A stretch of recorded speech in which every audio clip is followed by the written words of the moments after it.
Bonjour, nous allons travailler sur l'aire des polygones et en particulier celui du triangle. Voici l'exercice. Nous devons calculer l'aire du triangle GCD. Donc, on a quelques informations sur les longueurs de cette figure. On regarde ça tout de suite.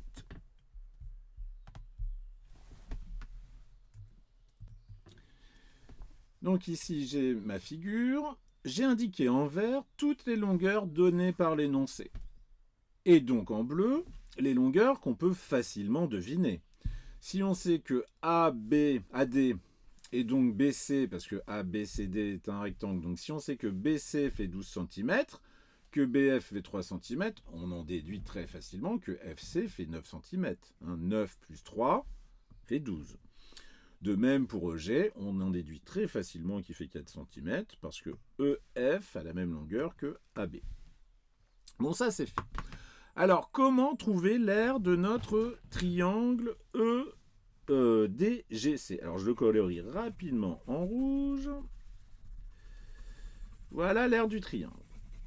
Alors, ce qu'on pourrait faire, tiens, dans un premier temps, c'est peut-être de calculer l'aire de ce rectangle-là, que je vais assurer en vert. Donc ici, j'ai un rectangle EFCD.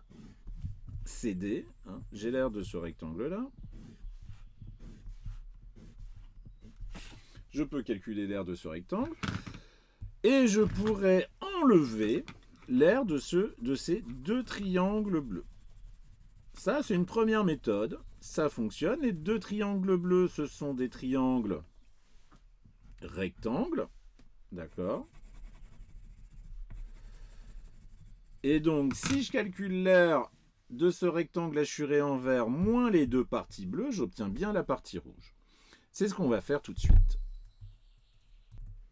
Donc, voici les calculs pour cette première méthode. On en voit une deuxième juste après. Donc, l'aire de notre rectangle EFCD. EFCD, l'aire de la partie assurée ici. Donc, ça va être EF longueur multiplié, ou largeur, multiplié par la longueur FC. 6 cm x 9 cm, 6 x 9, 54 cm². Cm multiplié par centimètre. Ensuite, on va enlever à l'aire de EFCD l'aire de ces deux triangles rectangles bleus. Donc ici, c'est simple, l'aire d'un triangle bleu, c'est la moitié de l'aire, j'allais dire, du rectangle associé. Donc on va faire EG fois ED divisé par 2. D'accord? C'est comme si on calculait l'aire de ce rectangle-là et qu'on le divise par 2. Ça fait donc 18 cm². De même pour ce deuxième triangle, GF fois FC divisé par 2, donc ça nous fait 9 cm². Donc on obtient l'aire de notre partie rouge, de notre triangle rouge, l'aire de GCD, qui va être donc l'aire du rectangle vert, moins les deux triangles bleus, moins l'aire des deux triangles bleus. Donc ici, j'ai mis les valeurs numériques, et on obtient donc l'aire du triangle rouge, égale à 27, attention aux unités, cm². On voit tout de suite la deuxième méthode.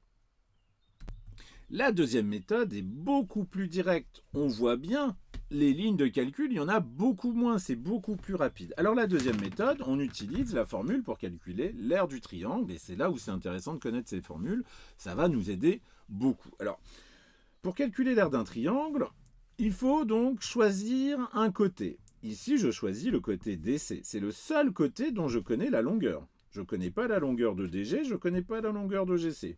Bon. Donc, j'ai pas beaucoup le choix.